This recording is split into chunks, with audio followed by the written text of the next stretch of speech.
Con muchísimo gusto recibo a mi amiga Cecilia Hernández Carrillo por acá. Muchas gracias, Betty, por la invitación. Muchas gracias a ti por aceptarla.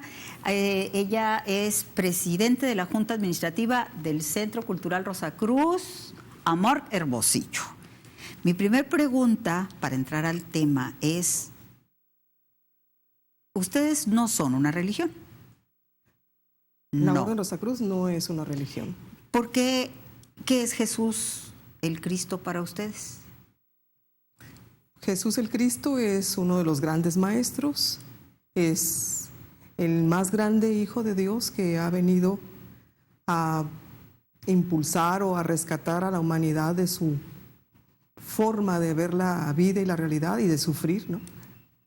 En realidad es un gran iniciado, un personaje muy humano, pero también de una gran personalidad, un hombre muy humilde y muy preparado para la misión que se le encomendó. Oye, Ceci, tenemos la idea de que Jesús, bueno, dicen es judío. ¿Era judío Jesús? Jesús no era judío. ¿Qué era? Jesús era ario de raza, gentil por religión, y sus padres, que también eran arios y de religión gentil, fueron, vamos a decir, obligados a afiliarse o a hacerse judíos, porque el gobernador judío en esa época en Palestina obligó a la gente de Palestina a afiliarse, a sumarse a las filas de la religión judía. La religión judía. Sí, así es, que tendrían que circuncidarse, etcétera, etcétera. Pero en realidad ni los padres de Jesús, ni Jesús mismo tiene origen judío. ¿Y cuando hablas de gentiles, a qué te refieres? Gentiles son una rama de... Bueno, ¿Eran alguna religión de la época? Era una religión de la época, es una religión más bien con una propuesta muy amplia, muy profundamente místicos. De hecho, los esenios son también conocidos como los gentiles, ¿no? Gentiles y esenios es la misma es lo mismo, cosa. Sí. Ok. ¿Y por qué? A ver, Jesús era esenio entonces. Jesús. Bueno, a ver, la fraternidad esenia, que es una rama de la Gran Fraternidad Blanca, brevemente, la Gran Fraternidad Blanca es ese grupo de hombres iluminados que erigieron toda una escuela de conocimiento esotérico, místico, para preparar a los grandes hombres iluminados que tendrían sus misiones en diversos puntos de la tierra. Okay. O sea, Jesús, el Cristo, no es el único. Ha habido otros hombres que han hecho una labor parecida. Más grande, pero él es el más grande. El más grande. Estamos hablando de Buda. Estamos hablando de Buda, de Zoroastro, okay, de Krishna, de Rama. Ok. Entonces, los esenios viene siendo esta, digamos, religión a la que pertenecía Jesús, digamos, proviene de esta escuela de la Hermandad Blanca. De la Gran Fraternidad Blanca. De la Gran Fraternidad Blanca. Ok. ¿Qué era lo que ellos creían, los esenios? A mí ese contexto me parece importante porque digamos que la religión marca a una persona, a un ser humano.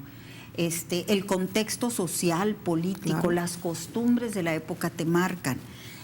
¿Qué recibió Jesús de los esenios, de esa condición? ¿Qué es lo que su familia, esa familia humana con la que él convivió, qué fue lo que le ofreció? ¿Qué formó en él? ¿Cómo vivían? Bueno, en realidad es todo un acontecimiento el advenimiento de Jesús, ¿no? Y el papel de la comunidad esenia es justamente preparar a los hombres que buscaban y aspiraban a vivir vidas más tranquilas. O sea, eran personas de mente muy clara, muy limpia. Seguían ciertos preceptos que ya habían fundado la Gran Fraternidad Blanca, y que dieron origen incluso a las corrientes filosóficas y religiosas como el hinduismo, el budismo, ¿no? Y el cristianismo. De hecho, Los gentiles están unidos también a la iglesia cristiana primitiva. Lo que está detrás de todo esto son los principios cristianos de aquella iglesia primitiva cristiana, ¿no? Y los esenios, en realidad, fueron el lugar idóneo donde Jesús pasó algunos primeros años de su vida formándose, ¿no? Los esenios, eran personas de voces muy suaves, de temperamentos muy tranquilos, respetuosos del pensamiento de los demás. Jamás se enzarzaban en discusiones públicas. Tolerantes. Muy tolerantes. Fueron los creadores de los primeros hospicios o hospitales. Ellos siempre estuvieron pendientes en los periodos de hambruna y de epidemia de aportarle a la gente apoyo, preparación, alimentos, y también se les conoció como los terapeutas, ¿no? Porque una gran mayoría de ellos eran pues médicos y curaban y trataban a los enfermos. Conocían el sonido de las vocales y usaban ese tipo de conocimiento para mantener cierta armonía y tranquilidad. O sea, fueron un grupo muy importante que... Muy volcados en el servicio a los demás. Muy volcados al servicio a los demás, así es. Y en el tema de... lo que tú me dices me habla de una manera de vivir su relación con Dios más práctica. Claro, definitivamente sí. Y luego, cuando hablas de tolerancia, de que eran muy respetuosos, de hecho me lo comentabas ayer que hablamos previamente, me decías algo que me impactó mucho. Ellos, por ejemplo, preferían callarse, o sea, no entraban a discusiones religiosas, ¿verdad? Eran muy pocos los que podían quizás expresarse en voz alta. Ajá. La mayoría incluso estaba dispuesto a sacrificarse y ser incluso sometidos a humillaciones, pero jamás levantar la voz ni contraponerse a los puntos de vista de una manera que generara conflicto, ¿no? Ellos fueron de esa manera un grupo muy silencioso, o sea, trabajó mucho en silencio. Además, recibían mucha agresión de parte de los otros grupos. ¿Ah, sí? Estaban muy expuestos a ese tipo de escarnios. Palestina en esa época estaba constituida por diversos grupos, los saduceos, los fariseos, los judíos, hebreos, que no es lo mismo, y los paganos llamados, que usualmente muchos de ellos erigían iglesias en pocos momentos y tenían grandes grupos, ¿no? Y los gentiles, que eran los esenios, ¿no? Ajá. Entonces ellos tenían que mantenerse con mucha reserva y no se involucraban. H. Spencer Lewis, en su libro de la vida mística de Jesús, dice que estos diversos grupos heterogéneos de diversas razas, lenguas incluso y religiones en Palestina tenían una emoción común que se expresaba en un sentimiento de malestar y odio hacia los gentiles. Todos, sin excepción. Entonces era un caldo de cultivo de conflictos en realidad. Y ahí, en ese grupo, con los gentiles, con los esenios, ese grupo tan señalado, fue donde vino a nacer Jesús. Claro que estuvo solamente en su preparación hasta... Si ustedes recuerdan, fue la pauta del principio de su preparación fue una vez que habló ante los doctos o los doctores en el Sanedrín, en los judíos, porque los mandaban llamar cuando alguien tenía una habilidad para expresar principios místicos, ¿no? Cumpliendo los 13 años, Jesús fue llevado por unos magos, así se dice, por unos magos, que se lo llevaron a una preparación mucho más profunda. Esta es la parte que casi nadie conoce. Sí, Jesús fue formado. Sí, hay una parte que la Biblia no cuenta, pero que sí sabemos que él recibió una gran preparación, ¿no? En Egipto.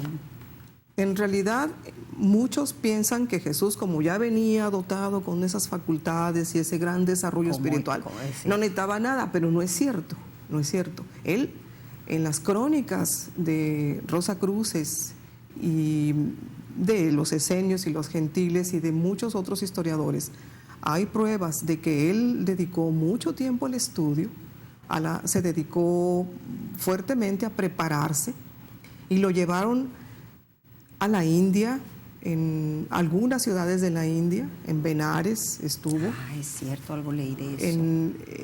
Y recibió el conocimiento de los más altos hombres iluminados de aquellas regiones también, ¿no?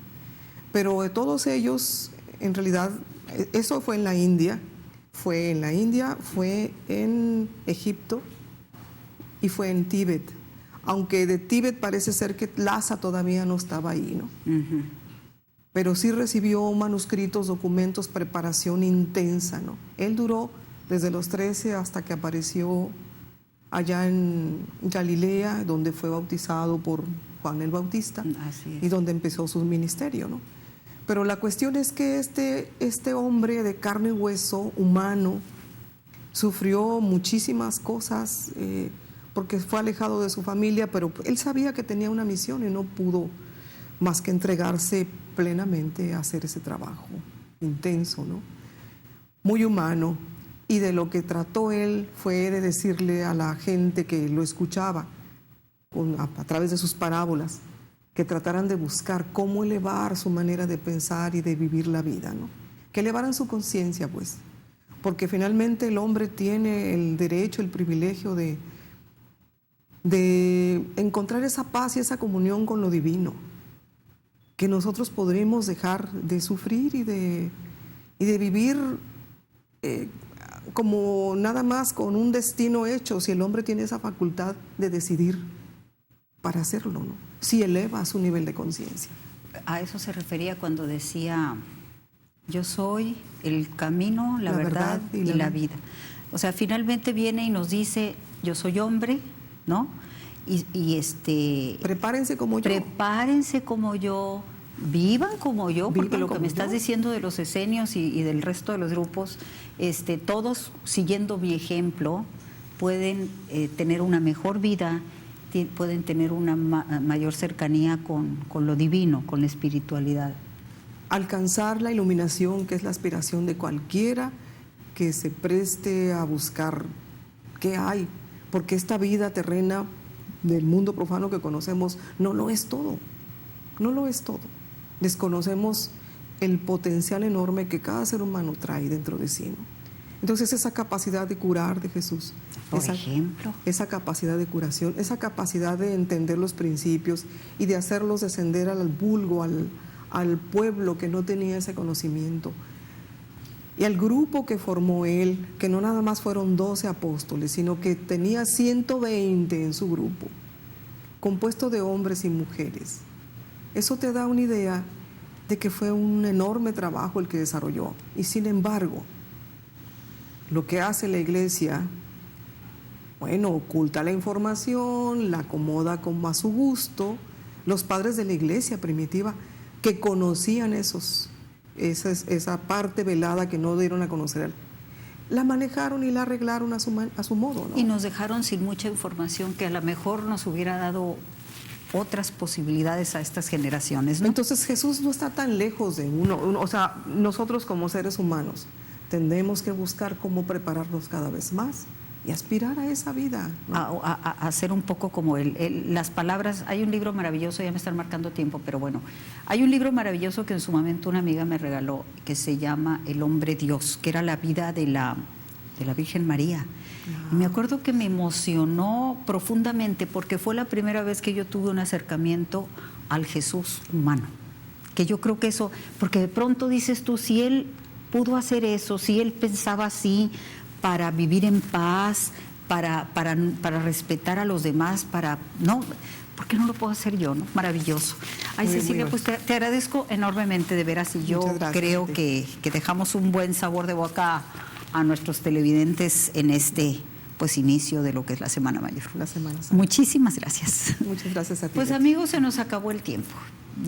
Aquí los esperamos, ya saben, que siempre estamos aquí los viernes, y lo único que les deseo hoy, como siempre, que estén bien.